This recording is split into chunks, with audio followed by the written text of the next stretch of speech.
Anh Lê ơi, em có một bảng thông tin căn hộ như thế này. Giờ em muốn tính tổng giá bán các căn. Nhưng cái tổng này nó phải tự động cập nhật mỗi khi em lọc các căn hộ.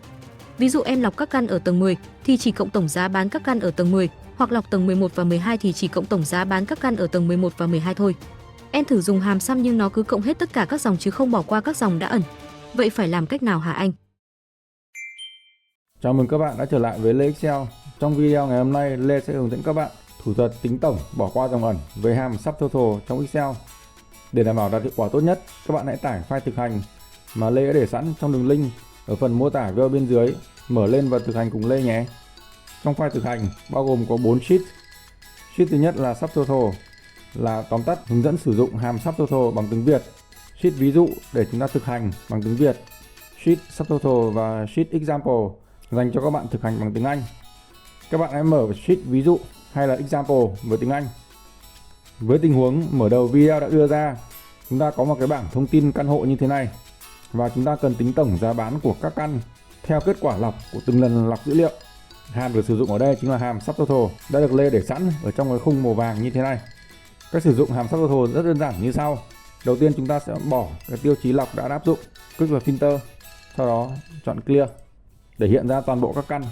Ở đây đang có tổng là 60 căn. Để tính tổng giá bán của các căn và được cập nhật tự động mỗi lần lọc, chúng ta sử dụng hàm subtotal. Tại ô G4 các bạn nhập bằng subtotal, mở ngoặc đơn. Chúng ta cần tính tổng cho nên chúng ta sẽ sử dụng cái function number là số 9, tức là hàm sum. Vậy, ref 1 chúng ta sẽ chọn cái vùng cần tính tổng. Các bạn sẽ chọn ô G7, nhấn Ctrl Shift và nhấn số một lần để chọn toàn bộ giá bán của tất cả 60 căn. Sau đó chúng ta đóng ngoặc và Enter. Được rồi, như vậy chúng ta đã nhập xong công thức của hàm subtotal. Bây giờ hãy thử lọc để xem hàm subtotal này hoạt động như thế nào nhé.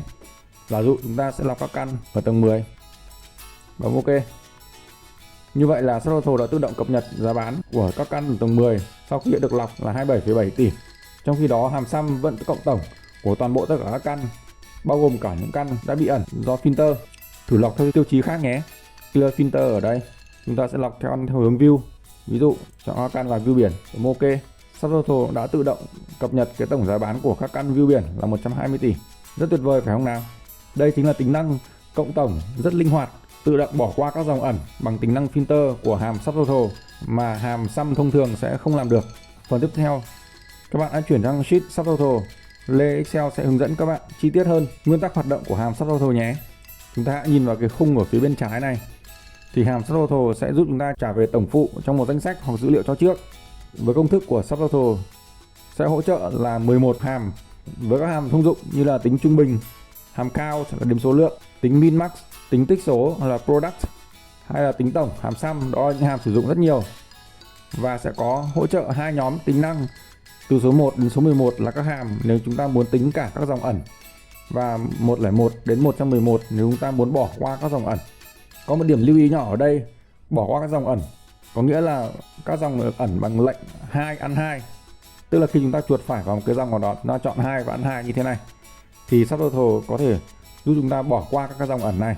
Còn những dòng ẩn do cái lệnh filter như trong cái bài tập tình huống mà Lê vừa hướng dẫn thì subtotal sẽ luôn luôn bỏ qua mà không tính vào tổng phụ cuối cùng. Phần tiếp theo của video ngày hôm nay, Lê sẽ hướng dẫn thêm với các bạn tính năng thống kê về subtotal, là ứng dụng từ cái hàm subtotal mở rộng mà Excel đã hỗ trợ để giúp chúng ta tạo một cái bảng thống kê với nhiều dòng tổng phụ. Chúng ta sẽ quay trở lại sheet ví dụ. Chúng ta nhấn vào tổ phím Alt H S C để tháo toàn bộ cái filter chúng ta đã áp dụng ra nhé. Với bảng thông tin của 60 căn hộ này, chúng ta có thể thấy là bao gồm có 3 hướng view là view check biển, view biển và hướng view TP là view thành phố. Giả dụ chúng ta cần tính tổng giá bán của mỗi nhóm hướng view. Tổng giá bán của các căn view biển là bao nhiêu, check biển là bao nhiêu và view thành phố là bao nhiêu. Với cách làm thông thường, kết thúc cái nhóm các căn view check biển, các bạn sẽ chèn thêm một dòng. Sau đó chúng ta dùng hàm sum để tính tổng lên trên này. Rồi, nó sẽ gõ chữ tổng vào đây. Shift cách để chọn toàn bộ dòng, Ctrl B để bôi đậm.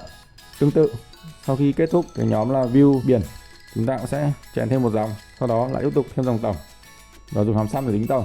Các làm thông thường và thủ công này sẽ rất là mất thời gian, thì trong Excel đã hỗ trợ chúng ta một cái tính năng ứng dụng từ cái hàm subtotal, đó chính là tính năng tạo bảng thống kê với cả cái subtotal. Cách làm rất đơn giản như sau. Chúng ta hãy Ctrl Z để bỏ qua các cái bước tính tổng con mà chúng ta vừa thêm dòng vào nhé. Ok, được rồi. Điều kiện đầu tiên để chúng ta có thể sử dụng tính năng subtotal này đó chính là cái bảng dữ liệu của chúng ta phải được sắp xếp. Ví dụ chúng ta muốn tính tổng từng nhóm theo hướng view thì chúng ta phải sắp xếp theo hướng view. Thì cái bảng dữ liệu này đã sắp xếp sẵn rồi. Còn nếu chưa sắp xếp, các bạn hãy click vào filter và chọn tính năng sort ở phía trên cùng này, A to Z hoặc Z to A. Sau đó chúng ta sẽ click chuột vào ô A6 để chọn toàn bộ bảng dữ liệu. Nhấn tổ phím Ctrl Shift sang phải một lần và xuống dưới một lần để chọn toàn bộ bảng. Vào thẻ data và ở mục outline chúng ta chọn subtotal. Cái hộp thoại subtotal hiện ra. Mục đầu tiên Add Exchange In có nghĩa là chúng ta sẽ chọn cái tiêu chí cần tính tổng con. Tức là mỗi khi cái tiêu chí này nó thay đổi thì sẽ tạo một cái tổng con tương ứng. Ở đây chúng ta cần tính tổng giá bán theo từng hướng view, bởi vậy nên là Exchange In chúng ta sẽ chọn cột hướng view. Use function là hàm được sử dụng để tính tổng con. Thì tổng con ở đây chúng ta cần tính tổng giá bán của các căn, bởi vậy nên là sẽ dùng hàm sum. Add subtotal to là cái cột cần tính tổng con. Cái cột cần tính ở đây chính là tổng giá bán, bởi vậy nên chúng ta tích vào ô giá bán. Sau đó chúng ta nhấp OK. Được rồi, như vậy các bạn có thể thấy là kết thúc mỗi nhóm hướng view thì Excel đã tự động thêm giúp cho chúng ta một cái dòng tổng giá bán của tất cả các căn trong cái hướng view đó như thế này. Đây, dòng 48 đây là tổng giá bán của các căn view biển. Dòng 69 tổng giá bán của các căn view thành phố. Và dòng cuối cùng là tổng giá bán của tất cả toàn bộ 60 căn. Rất là nhanh và tuyệt vời phải không nào? Ok, như vậy là trong video ngày hôm nay, Lê Excel đã hướng dẫn với các bạn thủ thuật tính tổng bỏ qua dòng ẩn với hàm subtotal trong Excel. Ngoài ra, Lê cũng đã hướng dẫn các bạn tạo một cái bảng thống kê nhanh với các dòng tính tổng phụ bằng tính năng subtotal được hỗ trợ sẵn trong Excel. Nếu có bất cứ khó khăn hay vướng mắc nào trong quá trình thực hành, các bạn có thể để lại comment bên dưới video hoặc là liên hệ hotline để được Lê hỗ trợ nhé. Cảm ơn bạn đã theo dõi đến cuối video này. Nếu bạn thấy video này hữu ích, hãy cho Lê Excel một like. Đừng quên đăng ký kênh để nhận thông báo về những video mới nhất của Lê. Xin chào và hẹn gặp lại các bạn ở những video tiếp theo.